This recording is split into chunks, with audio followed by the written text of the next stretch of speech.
Welcome बच्चों, ये है हमारा साइंस सीरीज का डे 4। लास्ट वीडियो में हमने गति और चाल के कुछ इंपॉर्टेंट टॉपिक्स को पढ़ा था। तो आइए देखते हैं आपकी तैयारी कितनी पक्की है और आपको कितने प्रश्न याद हैं। तो चलिए फटाफट से अपनी तैयारी चेक करने के लिए रेडी हो जाइए। चलिए शुरू करते हैं। पहला प्रश्न है, यदि समय के साथ वस्तु की स्थिति में कोई परिवर्तन ना हो तो उसे क्या कहते हैं? बिल्कुल सही बच्चों, आपने बिल्कुल सही उत्तर दिया है, विराम अवस्था। जब वस्तु की स्थिति में परिवर्तन ना हो रहा हो तो उसे हम विराम अवस्था में कहते हैं। आपने बहुत अच्छी पढ़ाई की है, ऐसे ही पढ़ते रहिए।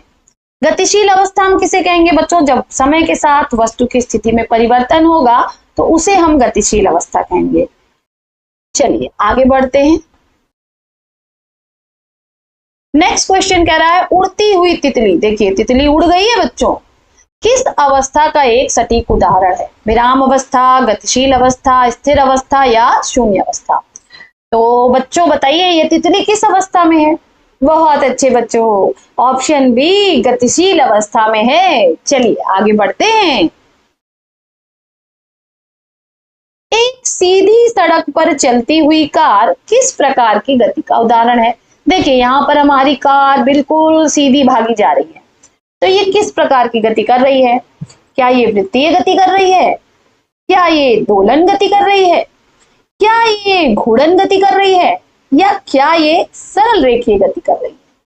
बताइए बताइए बच्चों, ये कौन सी गति कर रही है? बिल्कुल सही उत्तर दिया बच्चों आपने, ये एक सरल रेखा में गति कर रही है।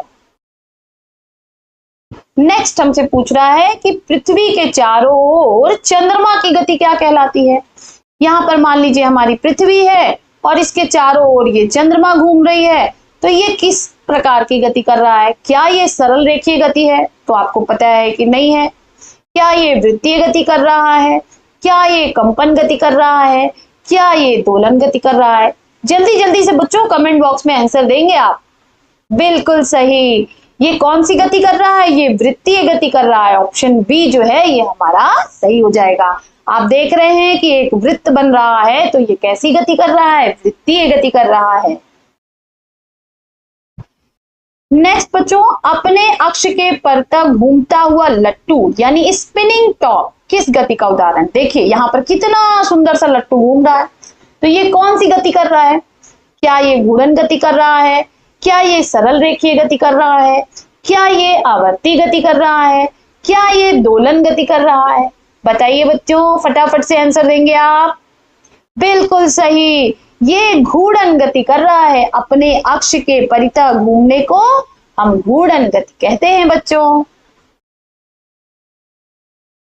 नेक्स्ट है, जब कोई वस्तु किसी निश्चित समय के बाद अपनी गति को दोहराती है तो उसे क्या कहते हैं?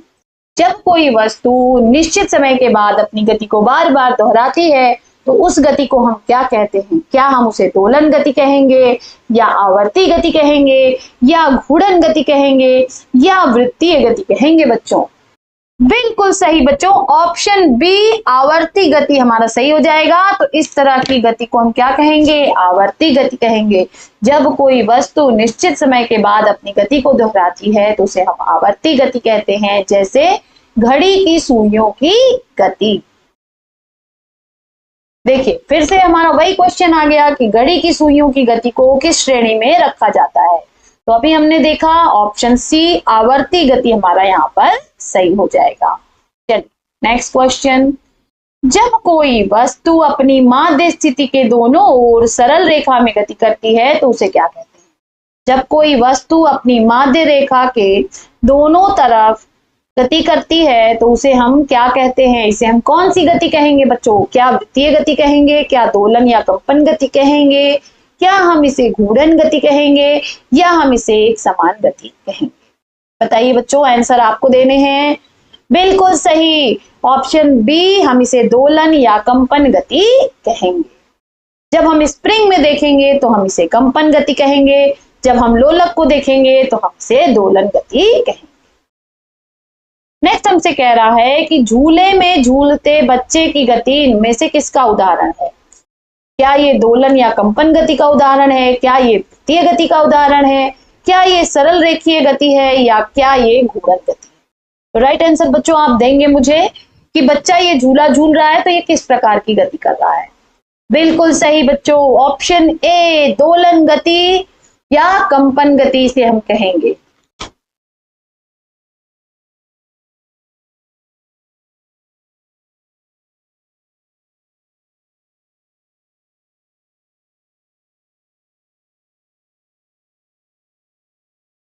नेक्स्ट क्वेश्चन बच्चों हमसे कह रहा है किसी वस्तु द्वारा तय किए गए पथ की कुल लंबाई को क्या कहा जाता है। मान लीजिए कोई वस्तु ए है, ये बी पे गई, फिर बी से सी पे गई, आई होप आपको याद आ रहा होगा। तो इस पूरे पथ की लंबाई को हम क्या कहेंगे? बिल्कुल सही, ऑप्शन सी सही हो जाएगा। इसे हम कहेंगे दूरी, वस्तु द्वारा तय की गई दूरी। नेक्स्ट क्वेश्चन हमसे कह रहा है प्रारंभिक और अंतिम स्थिति के बीच की सबसे छोटी लंबाई क्या कहलाती है। अब ये वस्तु है बच्चों, ये यहाँ बी ए से चलकर बी पर पहुंची है, ऐसे ऐसे ऐसे ऐसे ऐसे ऐसे। तो इस वाले रास्ते को नहीं बल्कि इस वाले रास्ते को हम क्या कहेंगे? तो इसे हम कहते हैं बच्चों विस्थापन। आंसर यहाँ पर दिया हुआ था, ऑप्शन ए हमारा सही हो जाएगा। नेक्स्ट है बच्चों दूरी और विस्थापन के मान में संबंध कौन सा कथन हमेशा सत्य होता है। यानी दूरी और विस्थापन के मान के संबंध में कौन सा कथन हमेशा सत्य है, यानी दूरी के और विस्थापन के बीच में एक ऐसा संबंध है। तो क्या दूरी का मान विस्थापन से हमेशा कम होता है? तो ये गलत है बच्चों, दूरी का मान कभी भी कम नहीं होता। दूरी का मान हमेशा विस्थापन के बराबर या अधिक होता है। आई होप आपको याद होगा हमने ये वाला निशान यहाँ पर बनाया था। तो यही तो कह रहा है कि विस्थापन के बराबर या अधिक होता है, तो ये सही है। दूरी और विस्थापन हमेशा बराबर होते हैं, ये गलत है। विस्थापन का मान दूरी से अधिक होता है, तो ये भी गलत है। तो राइट आंसर कौन सा हो जाएगा? ऑप्शन बी हो जाएगा बच्चों हमारा। इसी तरह का एग्जाम में क्वेश्चन आता है, इसीलिए लिखा हुआ है परीक्षा विशेष। तो ये मोस्ट इंपॉर्टेंट है, इसको आप अच्छे से याद करेंगे बच्चों। नेक्स्ट हमसे कह रहा है यदि किसी वस्तु द्वारा तय की गई दूरी शून्य है तो उसका विस्थापन क्या होगा। हमने पढ़ा था बच्चों कि दूरी यदि शून्य है तो विस्थापन भी क्या होगा? शून्य ही होगा। तो ऑप्शन ए यहाँ पर हमारा सही हो जाएगा। चलिए नेक्स्ट क्वेश्चन, यदि किसी वस्तु का विस्थापन शून्य है तो उसके द्वारा तय की गई दूरी के बारे में क्या कहा जा सकता है। तो आप बताएंगे बच्चों क्या दूरी हमेशा शून्य होगी, दूरी ऋणात्मक होगी, दूरी हमेशा विस्थापन से कम होगी, या दूरी शून्य या अन्य धनात्मक हो सकती है। तो राइट आंसर क्या होगा बच्चों आप बताएंगे? तो बिल्कुल सही बच्चों, ऑप्शन सी जो है वो हमारा सही हो जाएगा कि दूरी या तो शून्य होगी या अन्य यानी धनात्मक हो सकती है। नेक्स्ट कह रहा बच्चों किसी वस्तु द्वारा एकांक समय में चली गई दूरी को हम क्या कहते हैं। तो यहाँ पर देखिए दे भी दिया है चाल, तो क्या कहते हैं बच्चों? तो ऑप्शन यहाँ पे हो जाएगा ऑप्शन डी, चाल कहते हैं। चाल बराबर दूरी बटा समय। आई होप आपको याद होगा पिछले वीडियो से। अगर बच्चों आपने पिछला वीडियो नहीं देखा है तो आप जरूर जाइए, और यहाँ मैं आई बटन में भी लगा रही हूँ, उससे भी आप देख सकते हैं। साथ ही साथ बच्चों मेरा आपसे एक रिक्वेस्ट है कि प्लीज आप इस वीडियो को लाइक कीजिए, सब्सक्राइब कीजिए और अपने सारे दोस्तों में शेयर कर दीजिए जिन्हें भी एनएमएस पास करना है। मेरा आपसे वादा है बच्चों कि अगर आपने हमारी पूरी सीरीज देख ली और मेरे साथ अच्छे से आपने क्वेश्चंस की प्रिपरेशन की बच्चों, तो आने वाले समय में आप हो सकता है प्रदेश में टॉप करें और हो सकता है कि आप सबके सब एनएमएस क्वालिफाइड हो। तो चलिए आगे शुरू करते हैं। बदले में मुझे एक लाइक एक सब्सक्राइब जरूर चाहिए। नेक्स्ट प्रश्न है बच्चों चाल का एसआई यानी अंतरराष्ट्रीय प्रणाली मात्रक क्या है। क्या ये किलोमीटर प्रति घंटा है, क्या ये मीटर प्रति सेकंड है, क्या ये सेकंड प्रति मीटर है, या ये मीटर गुणे सेकंड है। तो क्या सही होगा बच्चों आप कमेंट बॉक्स में कमेंट करिए, मैं वेट कर रही हूं। राइट आंसर हो जाएगा बच्चों ऑप्शन बी, मीटर प्रति सेकंड। नेक्स्ट क्वेश्चन कह रहा है कि चाल ज्ञात करने का सही फॉर्मूला कौन सा है। लेकिन सही फॉर्मूला क्या है चाल का? तो चाल का सही फॉर्मूला है बच्चों तय की गई दूरी बटे लगा समय। ऑप्शन नेक्स्ट देखिए कह रहा है औसत चाल यानी एवरेज स्पीड की गणना किस सूत्र द्वारा की जाती है। तो एवरेज स्पीड का क्या है बच्चों, कुल चली गई दूरी बटे कुल समय या कुल विस्थापन बटे कुल समय, प्रारंभिक चाल धन अंतिम चाल या कुल लगा समय बटा कुल चली गई दूरी। तो सही ऑप्शन क्या हो जाएगा, ऑप्शन ए कुल चली गई दूरी बटा कुल लगा समय। नेक्स्ट है, वाहनों में चाल का मापन करने के लिए किस यंत्र का उपयोग किया जाता है। तो चाल को किससे नापते हैं बच्चों, मैंने आपको बताया था स्पीडोमीटर से। ऑप्शन सी सही हो जाएगा। चलिए नेक्स्ट, वाहनों में तय की गई दूरी का मापन करने वाला यंत्र को क्या कहते हैं।